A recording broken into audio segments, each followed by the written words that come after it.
younger, and I looked at Greg the Hammer Valentine, then Intercontinental Champion of the World, feuding with Tito Santana, not member of the Dream Team as of yet. Greg the Hammer Valentine's face looks identical to my father's. Identical. If my dad was in shape, shaved his mustache, dyed his hair blonde, and was the master of the figure 4 leg lock, he would be it. I'd say, hey, you're a guy who looks a lot like Greg the Hammer Valentine now, as opposed to before. That's the guy who held hedge clippers, right, and cut somebody's hair off. That would be Brutus the Barber Beefcake. That would be. What was his move? Figure 4 was his move. That was his finishing move. His finishing move was the sleeper hold. He would put you to sleep and then cut your hair. It's wrestling talk. I figure that's why Keith brought this up. He wanted to talk about 80s wrestling. Well, I was talking? Oh, sorry. Yeah, so Greg the Hammer Valentine was really drunk. By the way, I hate to interject technically, but Vanessa asked what's happening. Okay. We were trying to straighten out the technical bits on the yeah, there's no need to do that. You of all people, I know you hate that stuff. You like to keep all that under the I want to keep everything off air. I want to make everything smooth sailing. Brian, what are you typing? Brian, what are you typing? You know what your should be? No, just tell me. No, just tell me. Just tell me. Just tell me when somebody tries to whisper or write you a note. Yeah, but just tell me. I like to knock down that. What do they call it? The fourth wall, the third wall, the second wall. There's like 8 walls in here. I'm sweating to death. Chris, just hot? I'm a little hot. I'll put the air conditioner. I'm a little hot. I'm a little heavy.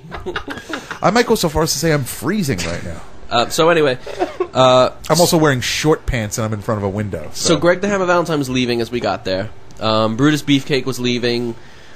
Virgil, a lot of the stars weren't there. That the big stars that were supposed to be there. So Virgil, that was the money guy's right hand man, bro. The money guy. Who is the money guy? Phil Rizzuto, the money guy. Would you like me to give you the $1 million man? Would you like me to give you a copy of Every Man Has His Price, the biography, the autobiography of Ted the $1 Million Man DiBiase? Because I have it, and you can read it. He's a born again Christian now, though, and he's really hell bent on putting the $1 million dream on Satan. Yeah, or at least one of his minions. Exactly, but I do have that biography. It was actually a pretty good book up until the whole Jesus bit at the end when he gets all crazed. When he's talking about being a drug addict that's wrestling Andre the Giant, it was fantastic. So they were all hanging out together. Sorry, I got confused. No, I thought it was the '80s wrestling conversation. No. I was gonna. He actually was on drugs while he was wrestling Andre the Giant, and he was just like in that time period. Oh, okay. He was a drug-e, or a drug-er, as I like to refer to them. Weren't they all? Weren't they at least jacked up on steroids, if not like cocaine or something? I don't know if they were jacked as much as they were jiced. I'm all jiced up. I prefer being jaked. No, that means crack. If you get Jake the Snake Robertson up. So Virgil looked all set. Now, you know what it is? These things aren't very inviting. Why don't they call people who are crackheads cracked up? Maybe they do. Do they? They should. I've said that before. Bro, I'm all cracked up. Yeah, but you said it in the same conversation. We were laughing hysterically saying, dude, I'm discombobulated. It wasn't like real conversation. Like, I used to say I'm criked all the time. If the word is crack, why wouldn't people who are on it be cracked up? Be crackle-jacked. Yo, see, crackle-jacked, yo. See, that means you're getting with thugonomics and making it all thick there. What about when your life has finally been ruined? It's like, nah, he's cracked in half. Oh, you finally broke. It's finally broke. Well, you can re-glue it, can't you?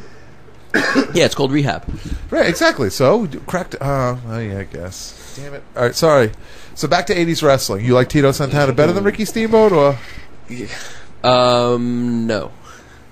Yariba. All right, what were you saying? Sorry. You'll get your story out one day today before I stop interrupting.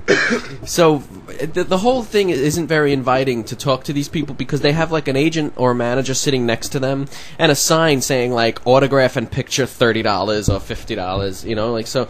It's kind of like... So I see Virgil sitting there, looking kind of sad because nobody's talking to him. But, like, right next to him is a sign asking for, like, $40 or something for a picture. And it's kind of like, well... I don't want to go over there, I don't want to browse the goods and not buy, so I'm not even going to go over there. The man has a cost of living that's been established by being a professional wrestler for years, so the market, he goes to And it's fine, and I understand if he wants that to was charge. the worst economic. That's why I just stepped right over it. Ergonomics. Right. I mean, why pay $40 when you could go to any gym and just get some big buff black guy and Just take a a picture with him different for guy. free and say he's Virgil? Just say he's Virgil. So you can tell people. Yeah, so it's. But my whole point is, it's not very. You don't tend to feel sad for them once you see these signs. Next to them asking for money. So which brings me one of the first. Did you ever watch? There was a thing like a few years back of like I'm a pro wrestler. After the fact, it was like an A&E biography special or something like that. And you see the way guys like Tony Atlas, who charges about $20 to $30 for an autograph at these shows, how these guys live now, and they're broken down old men that have no money left. So And one more time, I'm not saying he shouldn't charge to have his picture taken. yeah, but I don't my understand whole why you point don't want him to charge. It's not right. So I just $40 less than 40. I mean, he's worth 10. It was kind of high. There was a woman that was in The Exorcist, and it wasn't Linda Blair or whatever the woman who played her mother was, Ellen something. It was, I don't know who this person was, but she was in The Exorcist and like a couple of other 70s horror movies. The dead little blonde Eileen girl? Dietz might have been her name.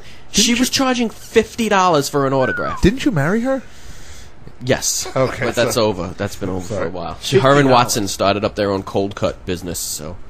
Well, she's probably hoping to sell like 3 autographs in a day. And she made $150. And she's she can good. go get cracked up Exactly, in half. 15 times. Does that mean that like movie stars could really charge like thousands of dollars for people to take that picture? Like Brad Pitt, say if you want to take, if she's worth 50, the girl from The Exorcist, what is like? If he stood there and posed, he could. Yeah, people would pay a few $100s to take a picture Of with course. Brad Pitt. But then his celebrity would go down. Right. And he would no longer be able to garner $10 million a film. How many million Which did he brings me make? to Val Kilmer, but What happened to Val Kilmer? I think Brad Pitt He was probably in makes Top $20 Secret? million a year. There were signs everywhere, like cardboard, construction paper signs written in magic marker, Val Kilmer, second floor. No. So we went around and we couldn't actually find Val Kilmer. I think he was long gone by the time we got there. He's really fat too. I want to see him. You would have took a picture with him or no? I would not have paid to take a picture with anybody. Really? No. If you were going to pay to take a picture with anybody on this earth or dead, who would it be? What you should have did? I don't. Keith, I you don't- paid me for those pictures. Or we're not supposed to talk about that. I paid you to hide those pictures. Would there be anyone you'd pay to take a picture Alive with? or dead? You said, or Alive just or dead? Yeah, I would definitely pay to be in a picture with John Lennon. Okay. I would definitely pay to be in a picture with. Hitler? But see, alive or dead is kind of You and Hitler shaking hands? It's kind of silly because it's alive or dead because Alive, you really wouldn't want it. Who's alive? if John Lennon was still alive, would it be that pressing for you to take a picture with him? I'd be pretty stoked. I if could take a understand picture you'd be with psyched, but would it be the same as like the idea of taking a picture with John Lennon now? him. Wait, I think that's a bad idea for that cup. By the way, if we, Really, that's an interesting take on it. sorry, I just saw an accident about to happen. I got scared. Yeah, it would Like, have would to you be pay- alive. See, you hate Paul McCartney. Let me think. Would you pay to take a picture Oh, with Dan Marino? I certainly don't hate Paul No, McCartney, I didn't mean to say it like that. but I wouldn't pay no, to. I would pay to take a picture with Dan Marino. Yeah. Even though I've heard that he's kind of a jerk. I would like to have a picture of me and David Bowie. Doing what? Like me rubbing his back. Oh my god, that would be awesome. Or not even rubbing, just posing like you're about to rub his back would probably be enough. And him like scared, like, Like getting all warmed up, getting your Yeah, hands yeah, rolled yeah. up like Mr. Miyagi? towel around my neck. Do you think it makes more sense for him to be scared or him to have like a face of bliss? Like, yes, come on, bring it. Bring it. So one of the first people we target, as we thought maybe we could have him say a little something, because these people are all obviously big fans of Best in Show, but nobody really knows. So we need them to like actually tell us that they are, because they obviously all listen to the show. But Endorsements. We need to Right, seek so out the They endorsements. don't recognize our face because they're not in the chat room too often. exactly, They're mostly exactly. podcasts. And I'm usually wearing that mask, so it's a mess. So Walter Koenig, who played Chekhov on Star Trek, was one of the people there. So Vito and I go up to Brian. I don't think you actually came right up with us, did you? To him? I did.